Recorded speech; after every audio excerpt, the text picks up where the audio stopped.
Maynard. Thank you, Madam Deputy Speaker. I believe this bill is disappointing. It almost totally ignores the financials of the companies, and that is the root of the problem.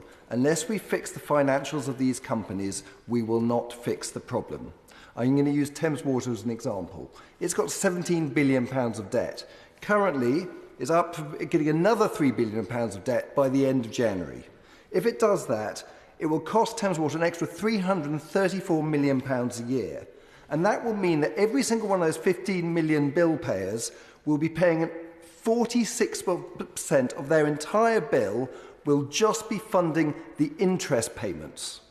46% of their entire bill. And that is before you pay down the £20 billion of debt that the company will have. How does that make sense? How do you get this working again? That is not the route to solution. So,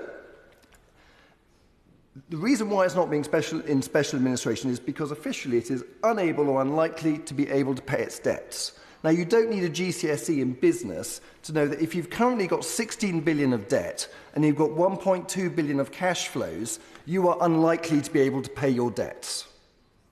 And I believe our government is running scared, and they are worried about being sued by big, bad American vulture investors.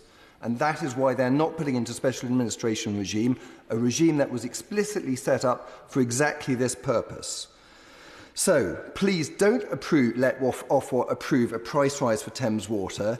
Put the company into special administration and start to deal with the problems, because we're not going to deal with it until we deal with the financials. Now, in the 1 minute and 17 seconds to go, steal some of these ideas, please. Yes, reform the three regulators, put them all together.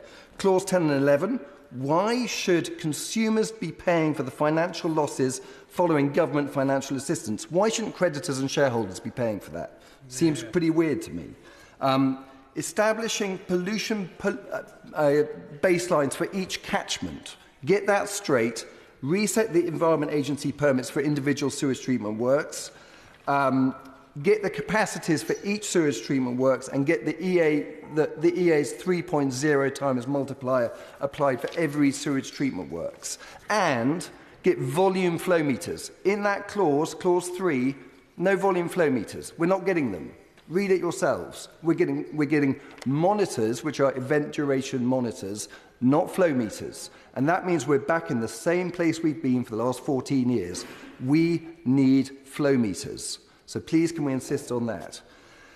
Finally, we need to be haircutting that debt. So it will have 20 billion, and we need to be getting down to 5. So that's what should be the key focus, because then we're back on stable footing and we can invest as we need to.